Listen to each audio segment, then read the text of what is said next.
have a rendezvous with death. We'll preserve the last best hope of man on earth, or we'll sentence them to take the last step into 1,000 years of darkness. No fear. No political correctness. No wokeism.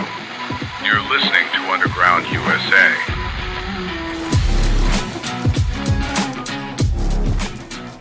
Thanks for downloading, listening, and sharing. My name is Frank Salvato, and you're spending a few minutes in Underground USA.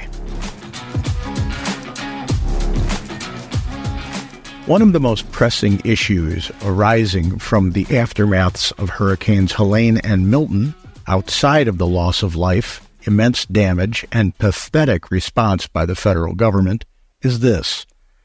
The people most affected by the storm will have a very difficult time voting on November 5th, if that subject is even remotely on their radar at this point. One can hardly blame anyone who has lost everything they own for not keeping the issue of the election front and center as a priority. Even though the response from the federal government and some of the state governments has been insufficient and, in many cases, obstructive, it should be a significant issue in this election. However, a fact remains that can't be argued. The overwhelming number of counties affected by the storm paths were red voting counties. Population-wise, it's unclear whether the numbers of conservative, constitutionalists, and Republican voters affected will balance with the number of far-left and Democrat voters. But looking at the areas affected, there's a good chance there will be a deficit to the Democrats' advantage given the lopsided urban populations of Asheville and Winston-Salem in North Carolina, Augusta and Savannah in Georgia, and Tampa and St. Petersburg in Florida. In Georgia, Hurricane Helene's effects were felt across 53 counties. These counties predominantly voted conservative and Republican in the 2020 election, with 57.3% of the votes reflecting that fact. Likewise, North Carolina's western part includes heavily Republican counties that have been designated eligible for FEMA aid, indicating a level of devastation that will undoubtedly hinder the ability of those affected to cast ballots. In those locations, 51.6% of the vote in 2020 went for the conservative or Republican candidates.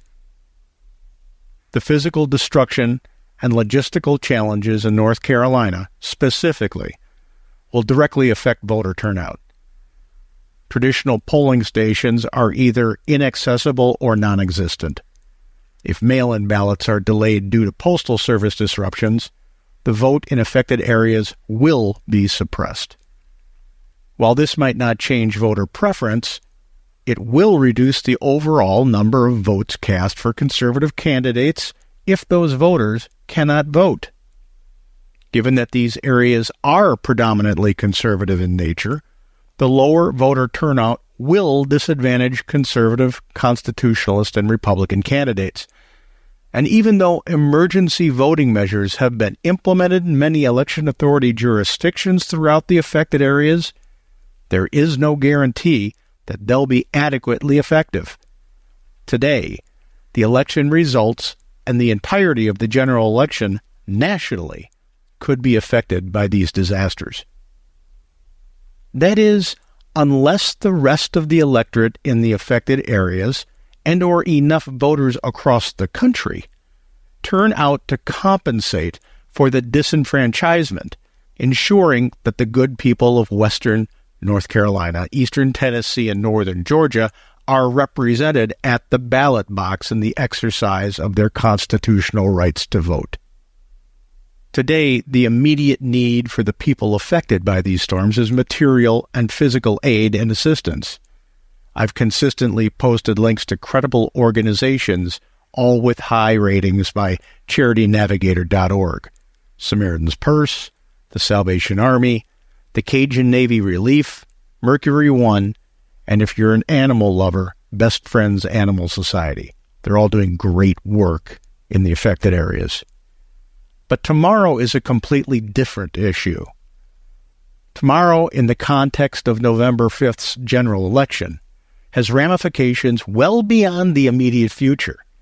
In fact, it has ramifications for decades to come, given the massive rebuilding efforts that will have to be undertaken in the affected areas, and the incredible efforts it will take to keep the dark claws of organizations like BlackRock and Vanguard from swooping in and exploiting the disaster for their benefit by gobbling up land appropriated through government land acquisition sleight of hand. That means that another avenue of benevolence has opened up.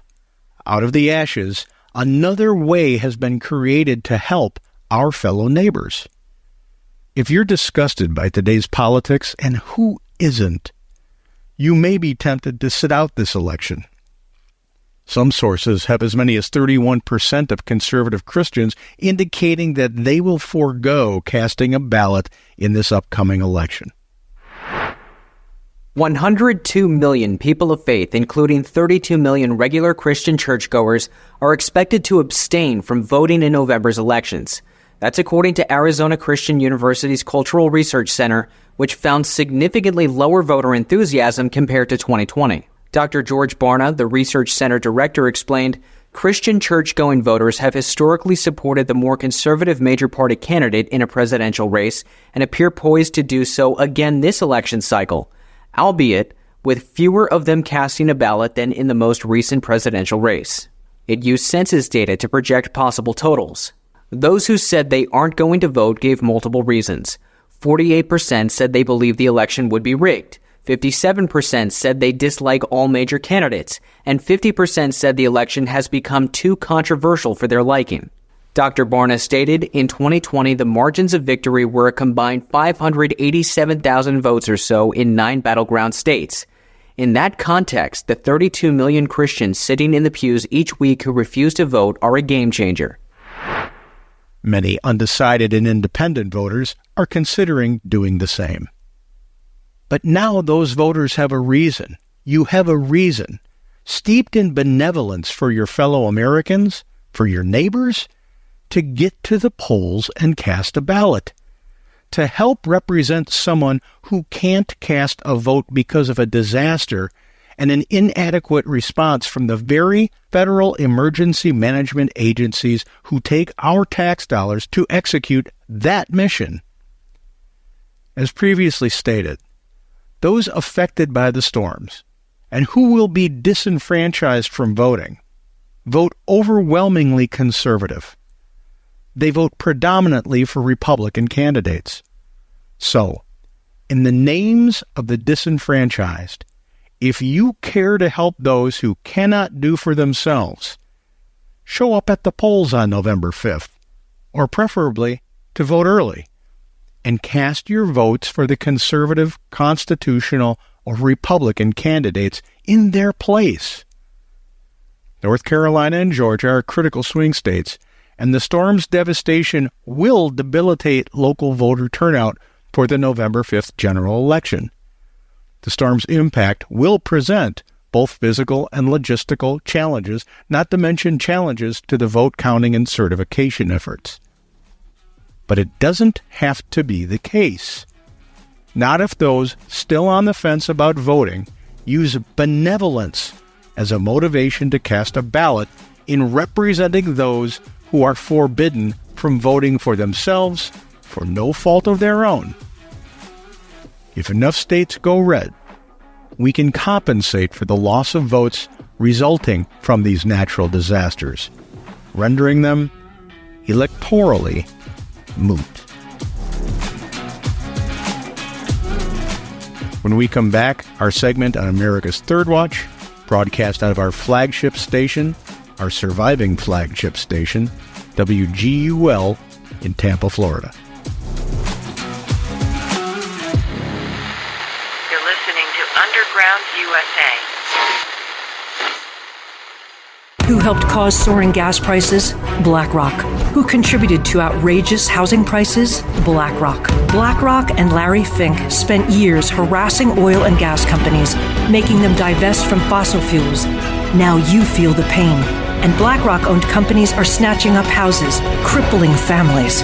Now BlackRock's former ESG czar, Brian Deese, is Biden's economic advisor, crushing America from within. That's what BlackRock is really about. Our First Amendment right to free speech is under attack by woke activists and politicians. Wokeism seeks to suppress opinions and ideas that are deemed offensive, insensitive, or problematic, thereby stifling the free exchange of ideas and the pursuit of truth.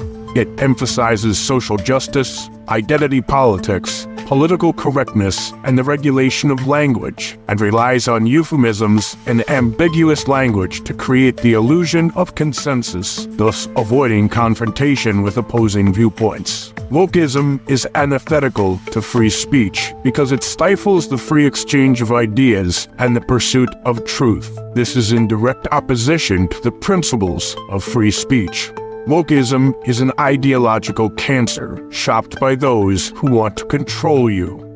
This November, we have an opportunity to render wokeness to the ash heap of history. Vote smart. Vote against wokeness and those who would use it to control you. And, we have to stay woke. Like, everybody needs to be woke.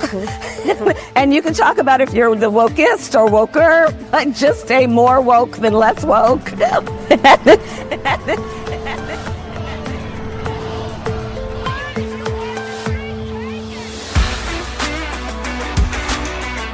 News, insight, passion. AM 930, The Answer.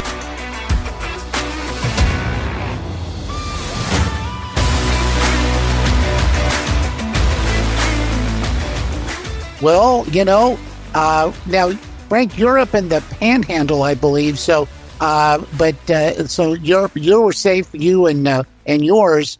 So that's good to know. But certainly, what we've seen happen with Milton is devastating on a lot of different levels. Even though we did not see, thankfully, that big storm surge that was predicted up into Tampa Bay. Yeah, I think that we have to hit our knees a little bit here because it could have been a lot worse than what it was. The fact that it downgraded right before it struck really helped us dodge a more lethal bullet, yes, than what actually happened. So now it's people in the area have been through Cat 3s before. They've been through flooding before. We've seen this before, and we've recovered. So let's go about the hard work of getting back to what we Floridians know is normal, and be thankful it wasn't a lot worse. You're exactly right about that, and Frank, and I want to thank you as well because your advice and your experience that you were able to offer our listeners was really invaluable about preparation and what to expect and just how to get through this whole thing. And I know a lot of people appreciated that. Well, it's all about just being prepared. And like I said before, the state of Florida has a hurricane checklist. Make sure you access that, find it, access it, print it, study it, make sure you've got it all in place for the next time, because if you live in Florida, it's going to happen.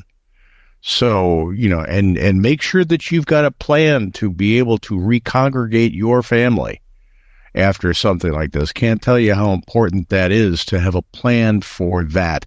And that goes for anything that can happen in a catastrophic way to your family. You should always know. Well, you have a plan. Just have a plan. What did the Boy Scout? What was the old Boy Scouts motto? Be prepared. Yeah. Well, not bad advice. Well, that's exactly right. That's exactly right. And my son was actually a Boy Scout. He eventually aged out, but he was. That's where he learned all about great stuff about camping and a lot of other good things that he uses even till this day. But you're right. The idea was to be prepared.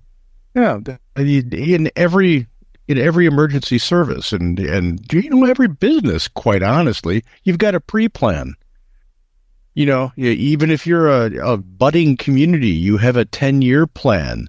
You're always looking into the future about the good things that can happen, the bad things that can happen. you hope for the good things, but you must prepare for the bad things. If you do, you'll never be surprised. Indeed. Well, of course, one of the things that we've seen a lot of preparation at the state level, Governor DeSantis, and Governor DeSantis, I was talking about this earlier a little bit, and that is he was talking about FEMA, and that FEMA is not, they're not the ones that come in and sort of take over everything. They're much more of an adjunct to what the state of Florida is already planning to do and putting resources out there. And I just think the way he described it, the way that he showed his leadership is just amazing. Well, and this goes, I will say this goes without saying, but it needs to be said because credit is due where credit is due. Florida, we've got one of the best governors in the history of our nation. There have been some good governors going all the way back to the beginning, but DeSantis ranks up there at least in the top 5. The man knows when to marshal services from the federal government, and he also knows when to tell them to butt out. He gets the job done, and this is just another example of how he does that. Kamala Harris tried to come after him and attack him to score political points, and he wasn't going to have any of it. Swatted her away like a fly, and focused on the business of serving the people of Florida. So thank you, Governor DeSantis. Bravo once again.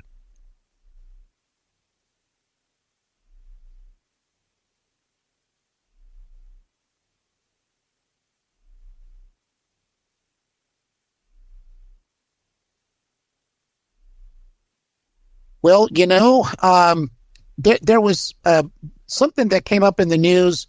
Tim Walz, who, by the way, the Tim Walz that I like better is the Jim Gaffigan Tim Walz from Saturday Night Live. I tell you, he's a better Tim Walz than Tim Walz. But Jim Gaffigan, a very funny guy to begin with, and just great impersonation. But all kidding aside, Tim Walz was now quoted as saying that the Electoral College has got to go, even though Kamala Harris is trying to not really talk about that at this point. Well, this is a far left, not only talking point, but it's a quest that they've been on for quite some time, going all the way back to when Hillary Clinton was running, and before that, when Barack Obama was in the office. They don't like the Electoral College. They really don't. They think that we should be on a system that uses the popular vote. You've heard Hillary say it 1,000 times, one person, one vote. Obviously, they either don't get what the Electoral College does, or they know, and they just want to have this mob mentality about the winner spoils. The Electoral College is here to protect flyover states. It's here to protect the little guy. It's here to protect the minority. Mm-hmm. Otherwise, all they would do is campaign in California, New York, and in Chicago, maybe Houston. That's it. They would only be looking at the urban areas and catering to the urban areas, being the whores that they are, and I use that term literally. They go where the money is, and they don't care about anything else, because once they get the money and once they get elected, they just do what they want to do anyway. It's not about serving the people. If it were, then they would have fidelity to the Electoral College. But if you're only catering to the urban centers, in California, San Francisco, L.A., maybe Sacramento if it was large enough, and hitting all of the big urban centers from coast to coast, that's who'd be getting everything from the federal government. The rest of everybody else, too bad. Well, sure. And, we always hear from the Democrats, or the far left, maybe that's a better way of putting it right now, but certainly because it's one and the same, essentially, the Democrat Party elite. But the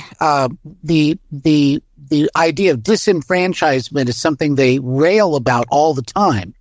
And they'll say that this group is getting disenfranchised and that group's getting disenfranchised because these terrible Republicans want things like you have to be eligible to vote, that kind of stuff. But that would be the ultimate disenfranchisement of, just like you're talking about, the so-called flyover states. It's tyranny is really what it boils down to. Well, it's pure democracy, and the framers and the founders despised pure democracy because it didn't protect the rights of the minority. It was mob rule. That's what pure democracy is mob rule. That's why we live in a constitutional republic.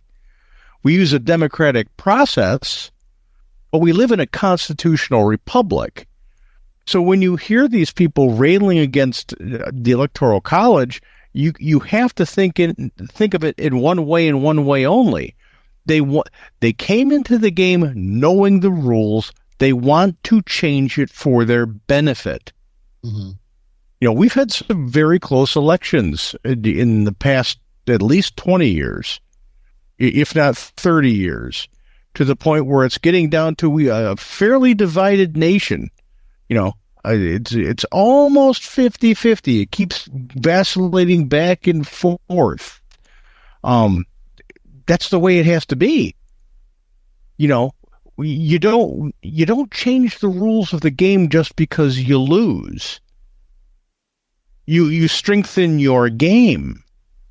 So if Democrats are winning the popular vote but losing the Electoral College, that means in a lot of the places, in a lot of the states that aren't dominated and completely compromised by the urban centers within those states, their message isn't ringing with the people who don't live in the cities. So change your tune. Mm-hmm. Now, when you change your tune, you should have fidelity to the truth. Kamala Harris is trying like hell to change her tune to sound like she's a moderate, but her record doesn't show that. Her record shows she's a radical San Francisco liberal. And Walls, this guy makes Bernie Sanders look like Ronald Reagan. He's just shot out of the box, and quite frankly, the people of Minnesota, you elected him governor. You don't hear a lot of people crowing about how proud they are of their governor from up in Minnesota. They're very quiet about that, and I think it's because they're embarrassed they elected such an idiot. Yeah, it's really night and day difference, let's say, from Florida and, just singing the praises of Governor DeSantis. It just doesn't seem to well up in Michigan very much. You're right. When DeSantis was still in the presidential race, and I would be up in Chicago, and I wore a DeSantis hat. I support Ron DeSantis. I think he would have been a great president. And quite frankly, if anybody from his team is listening, I know they're very busy right now, so I don't expect it. But I hope he runs in 2028. I really, really do.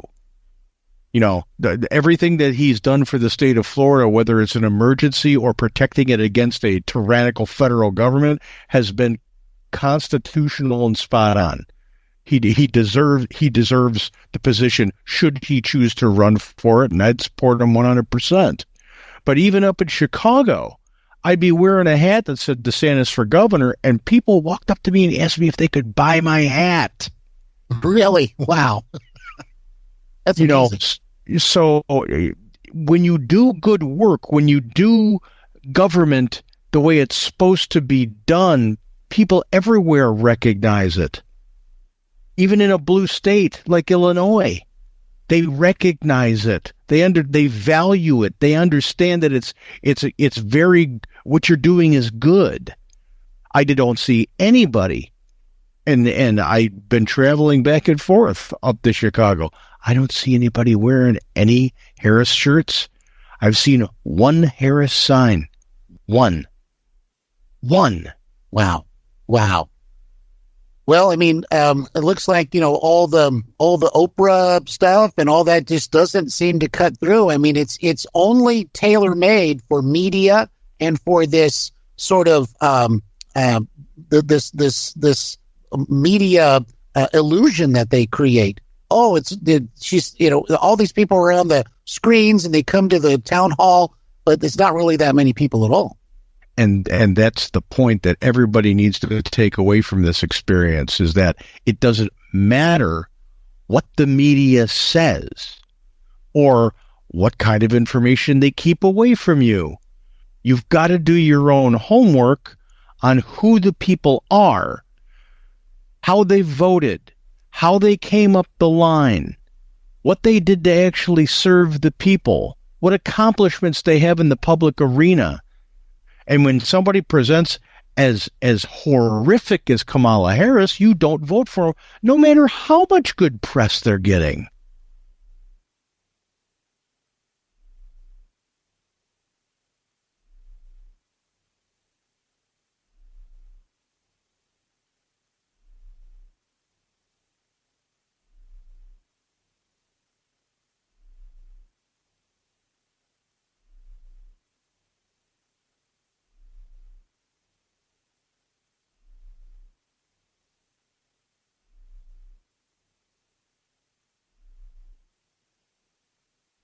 You know, I do want to ask you a couple more things. We do have a quick caller, I believe, that would like to ask you a question here this morning. We've got Mary in St. Pete giving us a call. Good morning, Mary. You're on with Frank Silvato. Hey, good morning. Yes, from Florida. Don't forget how close we were to getting Andrew Gillum in for governor of Florida, and at the last minute, an endorsement from President Trump, I think, is what saved the vote for Governor DeSantis. Number two, on the Electoral College, it's many people think majority rules, which is such a dumb notion. And number three, all the gas tanks were wrapped up yesterday in cellophane. Uniformly, you could not find gas anywhere. That seemed very strange to me. Mm-hmm. You've got people trying to get back home, and you've got people out here without power running generators. And yet all the gas tanks were cellophaned up. Could not find gas anywhere. That was uniformly, at least through this area. And the fourth thing is, I was wondering about barcode language. How can you understand what a barcode is? How can you participate in a barcode? You cannot understand what that language is. So why would you participate in it? There's boatloads of information on barcodes or scanning items, and I don't understand how you participate in something that you can't read and understand. Mm-hmm. Thank you. Interesting question. Thank you, Marion St. Pete. We appreciate the call very much. What do you think, Frank? Well, the barcode scanning it's a technology. So you need the scanner in order to do that, and you apply for the code to register the definition of what it is. You can create them online if you want to, and you use the universal scanner. There's two types of scanners, if I understand it correctly, but it's an accounting process.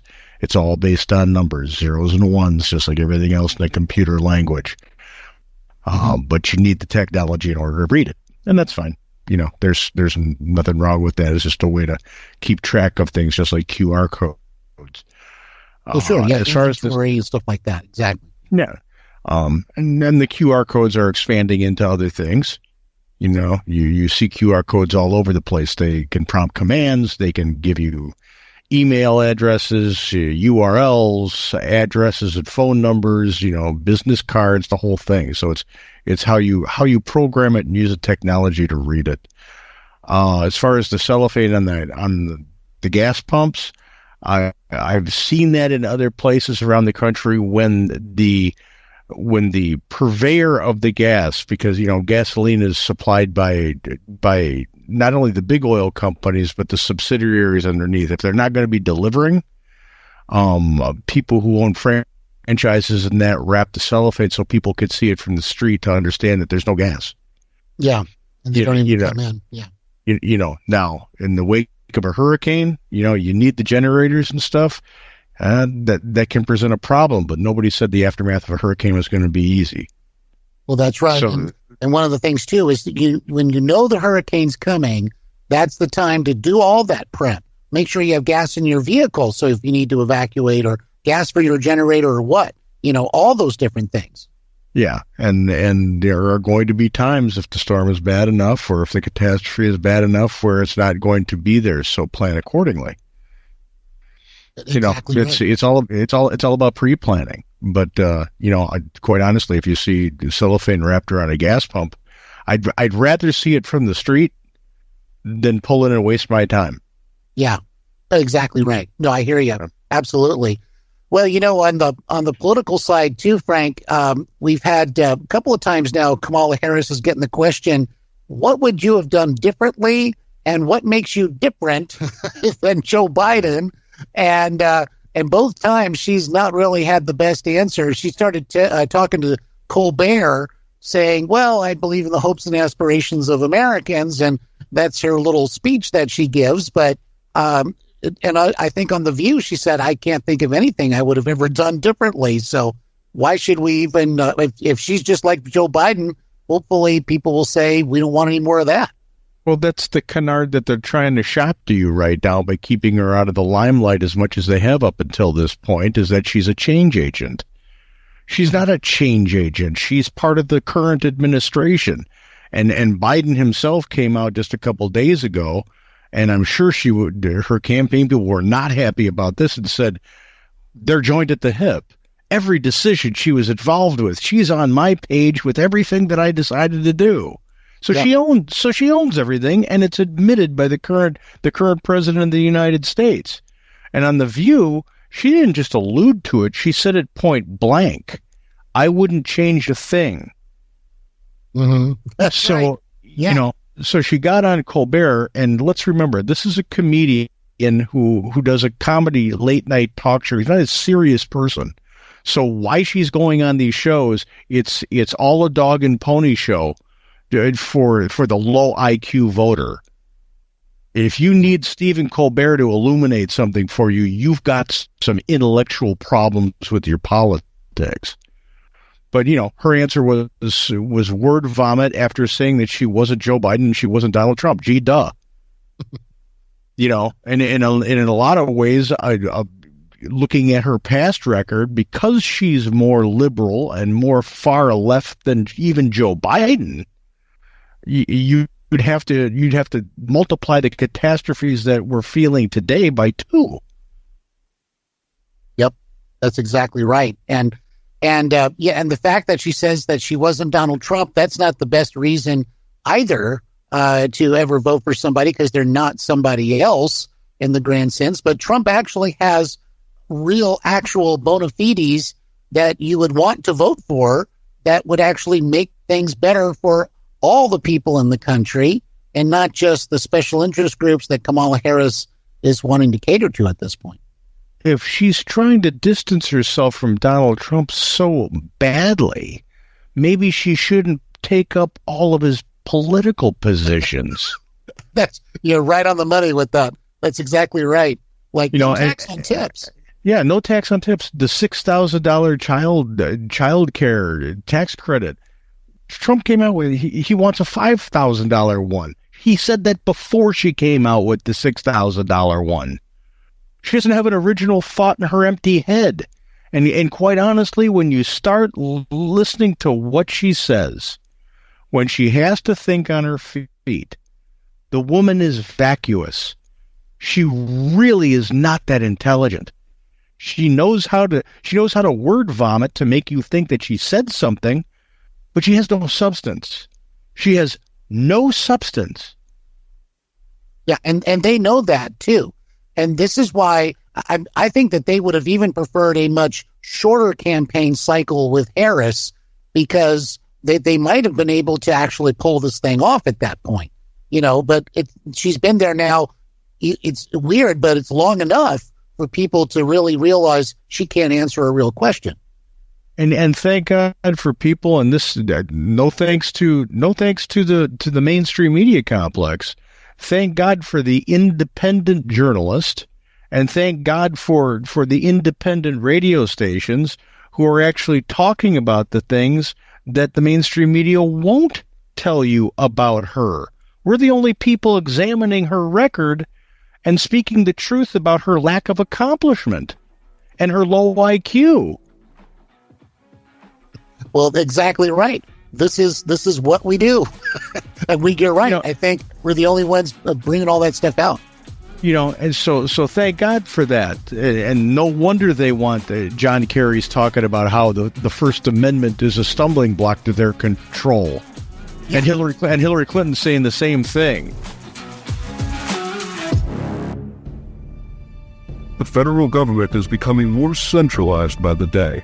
Opportunistic politicians are centralizing power in Washington, D.C., and incrementally whittling away at our rights.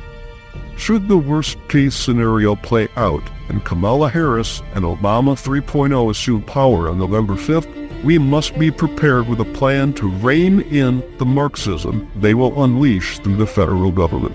Nullification, the case for decentralizing the federal government by Frank Salvato, lays out a plan in which the state governments can claw back their sovereignty from the overreach of the federal government, saving us from a second bloody civil war. Arm yourself with the knowledge of this nation-saving option. Get your copy of Nullification, the case for decentralizing the federal government, available on Amazon.com in Kindle form and paperback. When a government restricts the free speech of its people, it disrupts freedom and societal function, casting a shadow over the democratic process and the diversity of ideas. Free speech restrictions lead to countries where only certain viewpoints are heard. They stifle opposition and reduce the democratic process to a disingenuous formality.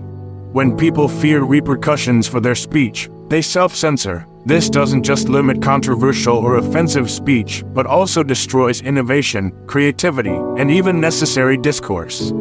Over time, this leads to a homogenization of thought, where only safe or approved ideas are expressed. And suppressing speech doesn't eliminate the underlying issues or beliefs, but drives them underground.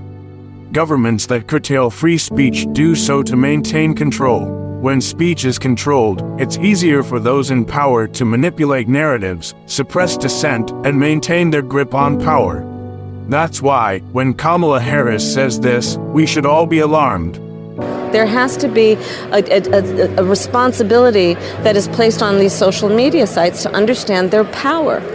They are directly speaking to millions and millions of people without any level of oversight or regulation, and that has to stop.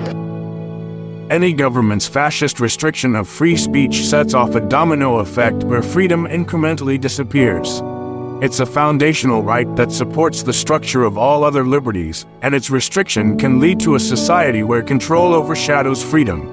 And that appears to be quite all right with far-left Democrats, the DNC, and the Harris campaign. They're not saying it, but your right to free speech is on the ballot this November. Vote accordingly. You're listening to Underground USA. If you like the podcast, please head on over to undergroundusa.com and sign up for our Substack. It comes straight to you, circumventing the censors and the fact-checkers of social media, who really are nothing but censorship Nazis, goose-stepping their way across the internet. And remember to talk politics, religion, and current events with your family, friends, acquaintances, and colleagues. Do it rationally, do it calmly, use facts, provide sources, especially first source information sources, because when we do that, we realize we have more in common than we have in difference. And when we realize that, we understand that the elected class is doing everything they can to balkanize us into identity politics entities so that they can cobble together 51% through grievance politics. For them, it's all about attaining and keeping power. For us, it really should be less political parties and more, hey, government, work for us. You're listening to Underground USA. No fear, no political correctness, no wokeism. My name is Frank Salvato.